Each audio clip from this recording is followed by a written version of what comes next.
Hello dear students. तो आज हम पढ़ने वाले हैं सिंपल सेंटेंस का से रिलेटेड एक और नया चैप्टर जिसका नाम है कंबाइनिंग टू और more simple sentences into one simple sentence by using noun और फ्रेज इन अपोजिशन।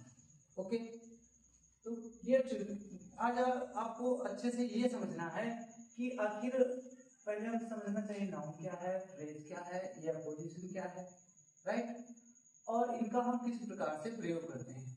यदि आपने पूरी वीडियो को बिना स्किप किए अच्छे से वॉच किया तो 100% आपको इसमें डाउट नहीं होने वाला है, सारे डाउट्स क्लियर हो जाएंगे।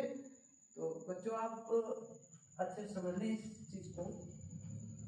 नियम ये है, जो भी फ्रेज याद रखिएगा, आगे हम डिटेल में भी चर्चा करेंगे कि आखिर ये फ्रेज क्या है, पोजीशन का क्या मतलब होता है। कोई डाउट्स नहीं रखेंगे आपके मन में, पहले अच्छे से देखने की कोशिश करें। जो भी फ्रेज जिस नाउन के लिए आती है, जो भी फ्रेज जिस नाउन के लिए आती है, हमेशा उसके ठीक तुरंत बाद कामा का प्रयोग करके लिखी जाती है। आप इन चीज को अच्छे से अगर याद रखेंगे। अच्छा, next noun, what is noun? आपने पढ़ा होगा पहले क्लासेस में, noun is the name of this personality, वो बात की बात है।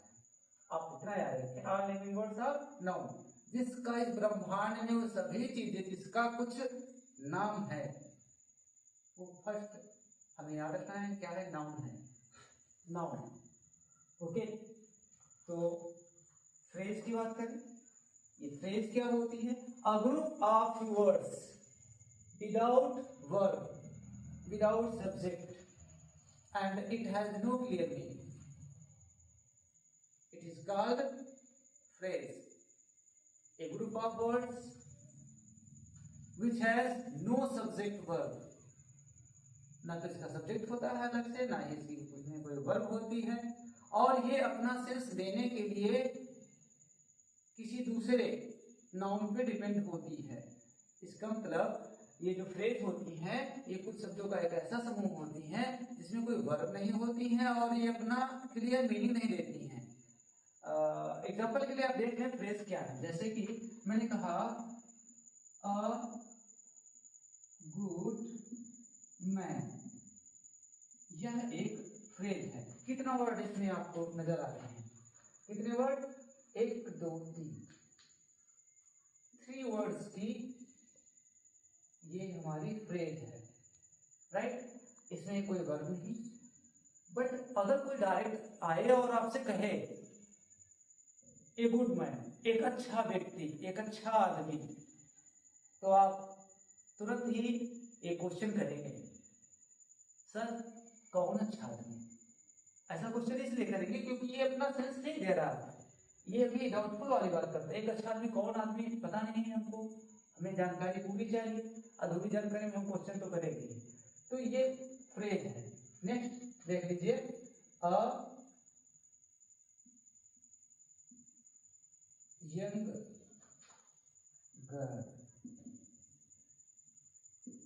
एक युवा लड़की। फिर से 3 वर्ड्स, बट ये फ्रेज है। डायरेक्ट पूछा है एक युवा लड़की, फिर से वही क्वेश्चन, सर कौन, किसकी बात कर रहे हैं आप? तो आप देखें ये सभी फ्रेजेस हैं, और इन फ्रेजेस को यदि आप अच्छे से कैच कर लेते हो, और ये याद रखिएगा, जो फ्रेज, ये तो एग्जांपल के दिए हैं, अभी अगर हम सेंटेंस को जब सॉल्व करेंगे तो चीजें और ज्यादा एकदम क्लियर हो जाएंगी। जो भी फ्रेज, जैसे ये है, ऐसी बहुत सारी लाखों हो सकती हैं, जो भी फ्रेज जिस नाउन के लिए आएगी उसके तुरंत बाद उसे लिखा जाना अनिवार्य है। उसी को कहते हैं अपोजिशन, उसी को कहते हैं अपोजिशन। ये जो वर्ड लिखा है ना अपोजिशन, इसका मतलब side by side, side by side, यानी कि अगल बगल में, अगल बगल में, एकदम पास पास, राइट। तो स्टूडेंट्स चलिए चीजों को एकदम स्पष्ट करने के लिए कुछ एग्जाम्पल को आप अच्छे से यदि समझ लेते हो तो फिर आपको इसमें डाउट नहीं रहेगा एक पॉइंट का भी, राइट। चलिए देखिए example number 1, mister Sharma, okay, mister Sharma is a teacher. Mister Sharma एक अध्यापक है, ही टीचेस अस हिंदी, वो हमको हिंदी पढ़ाते हैं। यहाँ पर आप देखें मिस्टर शर्मा एक नाउन, ए टीचर भी एक नाउन, उसके बाद ये रही आपकी एक फाइनाइट वर्ब और ये एक फाइनाइट वर्ब। यहाँ पे फोकस क्या करना है, फ्रेज। ये वर्ड ठीक है 3 शब्द नहीं तो क्या 2 तो हैं, छोटी सी फ्रेज है। एक टीचर, क्वेश्चन किया जाए एक टीचर तो आप तुरंत ही पूछेंगे कौन, मैं किस टीचर की बात कर रहा हूँ। यहाँ तो चलो लिखा है मिस्टर शर्मा, बट अगर मैं केवल फ्रेज ही कह दूं एक टीचर तो क्वेश्चन बनेगा आपके माइंड में कौन टीचर, राइट। तो ये फ्रेज किसके लिए, सबसे पहले आपको ये बात कैच करनी है कि जो फ्रेज आई है वो किस नाउन के लिए आई है। तो ये एक फ्रेज हो गई और ये आई है शर्मा जी के लिए। तो 100% इसे अपोजिशन में होना चाहिए, बगल में होना चाहिए, साइड में होना चाहिए, किसके, शर्मा जी के। ओके, तो आपको बस क्या करना है, सिंपल बनाते समय मिस्टर शर्मा लिखना है। क्योंकि बच्चों हम जानते हैं सिंपल सेंटेंस में फाइनाइट वर्ब का यूज केवल 1 टाइम, एक ही बार किया जाता है, 2 बार कभी भी नहीं करते और किसी प्रकार के कंजंक्शन का यूज भी नहीं करेंगे। ओके, मिस्टर शर्मा, उसके बाद हम एक सिंगल कॉमा लगाएंगे, फिर जो भी फ्रेज शर्मा जी के लिए आई है उसे हम यूज कर लेते हैं और ये फ्रेज किसके लिए आई है, शर्मा जी के लिए आई है। तो मिस्टर शर्मा फिर कॉमा लगाना बिल्कुल अनिवार्य है और लिख देंगे a teacher, mister Sharma a teacher. Okay, और पुनः एक और कामा को यहाँ पे लगा देंगे, यानी कि फ्रेज डबल कामा के बीच में रखी जाती है, मिस्टर शर्मा। और ये हिंदी में जब आप इसका मीनिंग निकालोगे तो ये कामा भी अर्थ देगा जो, मिस्टर शर्मा जो टीचर, ऐसे। तो मिस्टर शर्मा अ टीचर, उसके बाद नॉर्मल सा इसका काम खत्म हो जाता है, बार बार इसको लिखने की जरूरत नहीं, केवल फाइनाइट वर्ड्स उठाएंगे यहां से, teacher, mister Sharma a teacher teach us Hindi. तो बच्चों ये वाला जो सेंटेंस है एकदम आसानी से देखिए हमारा क्या हो गया, simple, using phrase in position. Okay, next और ज्यादा क्लियर कर लें, सूरदास, आप सभी बच्चे हिंदी पढ़ते हैं और जानते हैं हिंदी एक अनिवार्य विषय है, हमारी मदर टंग है, right. Surdas was a great Hindi poet, Surdas एक महान हिंदी के कवि थे, राइट।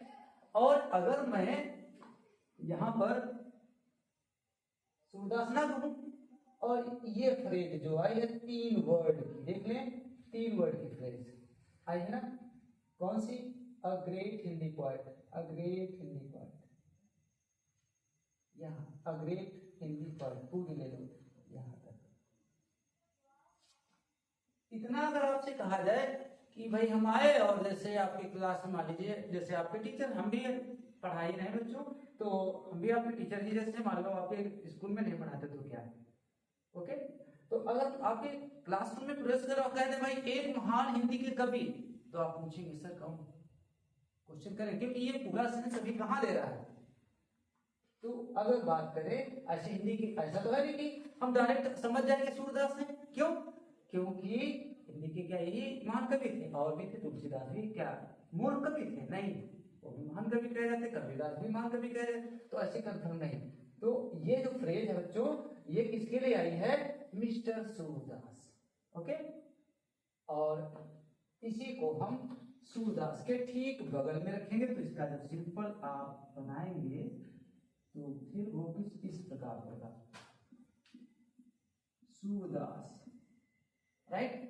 फिर ये फाइनाइट वर्ब बिल्कुल यूज नहीं करनी, कॉमा, सूरदास फिर से कॉमा, और जो भी फ्रेज आई थी उसे यहाँ पर नोट करेंगे, सूरदास अ ग्रेट हिंदी पोएट। फिर से कौन? सूरदास, अ ग्रेट हिंदी पोएट। अब एक फाइनाइट वर्ब से ले लें, जो ये रही, इसका काम खत्म, इसको बार बार नहीं लिखेंगे क्योंकि ये ही का मतलब ही सूरदास है, तो सब्जेक्ट को रिपीट नहीं करते। रोट मैनी पॉइंट्स, चलो ये नोट कर इसको, मैनी पॉइंट्स। ओके, तो आपने देखा कितना इजीली हम फ्रेज इन अपोजिशन का प्रयोग करके दो या दो से अधिक सिंपल सेंटेंस को आसानी से जोड़ सकते। बच्चों यहाँ पर अभी हमने देखा दो ही सेंटेंस थे और इसमें चलिए मान लीजिए कभी तीन हो गए तो क्या करेंगे? कुछ नहीं करना है आपको, बस ये याद रखना है कि वह जो फ्रेज आएगी, जिस भी नाउन के लिए आएगी, उसके ठीक तुरंत बाद कामा का यूज करके लिख देना है। चलिए पढ़ के देखते हैं। ये आपकी एक्सीलेंट बुक से ही लिया गया सेंटेंस है। सेंटेंस नंबर 3 देखिएगा। बाबर डिफीटेड लोधी। हमारे यहाँ इतिहास में एक सम्राट हुए, लोधी जी और एक बाबर, दोनों ही राजा थे, इनका युद्ध हुआ। बाबर ने हरा दिया लोधी को, बाबर ने लोधी को हरा दिया। ओके, एक फाइनाइट वर्ब हो गई, इसमें कोई भी फ्रेज नहीं है, राइट। बाबर वाज अ तुर्क, यहाँ पे ये छोटी सी फ्रेज आ गई, एक तुर्क, कौन? बाबर। तो ये जो फ्रेज आई ये बाबर के लिए आई है बच्चों, तो ये किसी भी प्रकार से आपको याद रखना है, दूर नहीं रखनी, बाबर के तुरंत बाद कामा लगा के लिखनी है। फिर लोधी बॉस, लोधी था द एम्परर ऑफ इंडिया, ये भी एक फ्रेज है और ये फ्रेज किसके लिए आई है बच्चों? लोधी के लिए आई है। तो लोधी कौन था? भारत का एक सम्राट था। तो ये फ्रेज लोधी के लिए है, तो लोधी के तुरंत बाद कामा लगा के लिखनी है। चलिए देखते हैं इसका सिंपल कितना आसानी से बन सकता है, एकदम आसानी से। सबसे पहले नॉर्मल सा लिख देंगे बाबर। अब बाबर के लिए बच्चों कौन सी आई थी फ्रेज इस सेंटेंस में? अ तुर्क, ये बाबर के लिए, तो कामा लगाओ, बाबर अ तुर्क। क्योंकि फाइनाइट वर्ब एक ही बार यूज करें, दो बार बच्चों कभी यूज नहीं करेंगे, एक बार पुनः कामा लगाया जाता है, दो कामा। बाबर अ तुर्क। अब इसने कौन सा काम किया था भाई, जिसको हम याद करते हैं? इसने हरा दिया, डिफीटेड, डिफीटेड। बाबर अ तुर्क डिफीटेड, बाबर जो तुर्क था उसने हरा दिया, किसको हरा दिया? लोधी जी को हरा दिया, लोधी। अच्छा, अब लोधी के लिए कोई फ्रेज आई थी? जी हाँ बिल्कुल, द एम्परर ऑफ इंडिया, कामा लगाइए और इनकी फ्रेज इनके बगल में, द एम्परर ऑफ इंडिया। तो आपने देखा एकदम इजी वे से फ्रेज, एकदम इजी, राइट। ये कठिन टॉपिक नहीं होना चाहिए। आशा करता हूं कि ये चीजें आपके समझ में आई होंगी। तो यदि फ्रेज का प्रयोग करके कभी भी सिंपल सेंटेंस बनाना हो तो आप ऐसे बना सकते। और आपके बोर्ड एग्जाम में बच्चों ये कभी नहीं कहा जाता कि फ्रेज का यूज करके बनाइए या फिर इंफिनिटिव का यूज करके बनाइए या एडजेक्टिव का, वो सिर्फ ये लिखा होगा कि सिंपल बनाइए। आपको फोकस करना होता है, अपने माइंड पे जोर डालना होता है कि इस सेंटेंस में जो हमारे 1 2 सेंटेंस 3 सेंटेंस लिखे हैं, इसमें कौन सा रूल अप्लाई करना ज्यादा बेटर होगा। ओके, तो आशा करता हूँ चीजें आपकी समझ में आई होंगी। Thanks for watching.